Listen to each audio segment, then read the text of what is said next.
नमस्कार दोस्तों, आप लोगों का एक बार फिर से स्वागत है मेरे इस चैनल पर। दोस्तों, आज मैं जो जानकारी लेकर आया हूँ एक छोटी सी जीव चींटी के बारे में लेकर आया हूँ।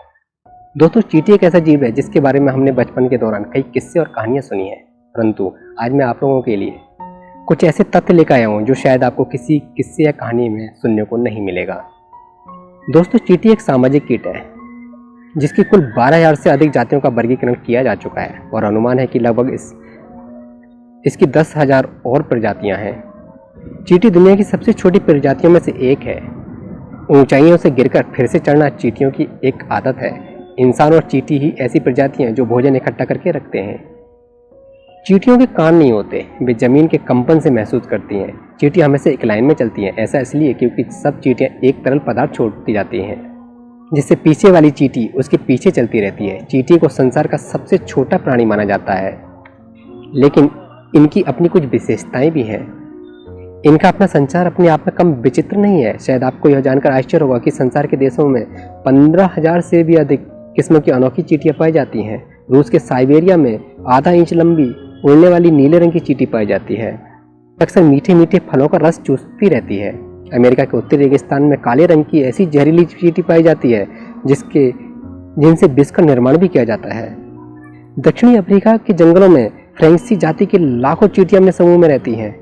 दरअसल ये नशाखोर होती हैं। ये नशे के पीछे अपना सब कुछ बर्बाद कर लेती हैं। हाँ, इन चींटियों को पियक्कड़ नाम से भी जाना जाता है। इन पियक्कड़ चींटियों का नशा भी अजीब होता है। अफ्रीका की वादियों में गैब्रिला नामक एक कोडन नस्ल का कीड़ा पाया जाता है जो लाल बर्ण का होता है तथा इसका शरीर बिल्कुल चिकना होता है। चींटियां जब इसके बदन को काटती हैं तो इसके बदन से एक तरह की सुगंध द्रव झरना शुरू हो जाता है। इस सुगंधित द्रव्य में एक तरह का नशा होता है जिसे ग्रहण कर चींटियां अपनी मस्ती में मस्त रहती हैं। ये चींटियां इस कीड़े को अपने बिल में खास मेहमान बनाकर रखती हैं। उसके खाने पीने खुराक की विशेष देखभाल करती हैं, यहाँ तक कि उसके बच्चों की भी देखभाल करती हैं। इस आदर सत्कार के बाद ये कीड़ा चींटियों को जब भी आवश्यकता होती है उनका प्रिय ड्रिंक प्रदान करता है। यह मीठा नशीला द्रव्य इन चींटियों को पतन की ओर इस हद तक धकेलता है कि अपनी रोजमर्रा के कार्य और स्वयं के अंडे बच्चों की देखभाल का काम भी नजरअंदाज कर जाती हैं। अपना सारा समय सेवा व उसके आसपास ही डोलते रहने में व्यतीत कर देती हैं। इस तरह की सफेद चींटियां ऑस्ट्रेलिया के पर्वतों पर भी मिलती हैं, लेकिन ये जहरीले जीव जंतुओं का खून चूसकर नशा किया करती हैं। मेडागास्कर में 3 इंच लंबी चींटियां घने जंगलों के वृक्षों के खोखले में पाई जाती हैं। ये किसी भी सोतीय पक्षी पर एक साथ हमला करती हैं और फिर उसके जिस्म का पूरा खून चूसकर ही दम भरती हैं। खून चूसने के उपरांत इन चींटियों को एक तरह का नशा चढ़ता है और ये अपने स्थान पर आकर 2-3 दिन तक बेहोश पड़ी रहती हैं। नशा उतरने पर ये पुनः शिकार की तलाश में चल पड़ती हैं। कोमरा द्वीप की चींटियां तो बड़ी खतरनाक होती हैं। ये जब अपने विशाल समूह में होती हैं तो खड़े वृक्षों तक को चट कर जाती हैं। प्रकृति के लिए चींटियां कैंसर का काम करती हैं। यहाँ के आदिवासी इन चींटियों से हमले से बचने के लिए बंदर पाल कर रखते हैं, क्योंकि ये बंदर चींटियों को बड़े चाव से खाना पसंद करते हैं। अलास्का की खाड़ी के कोडियल एब्रो शून्य द्वीपों में हरे रंग की चींटियां पाई जाती हैं। ये चींटियां वृक्ष के पत्तों को चूसकर नशा करती हैं तथा अपने शरीर की रंग ग्रिड की भांति बदल लेती हैं। कई चींटियां इतनी आदमखोर होती हैं कि इनसे विशालकाय हाथी भी डरते हैं।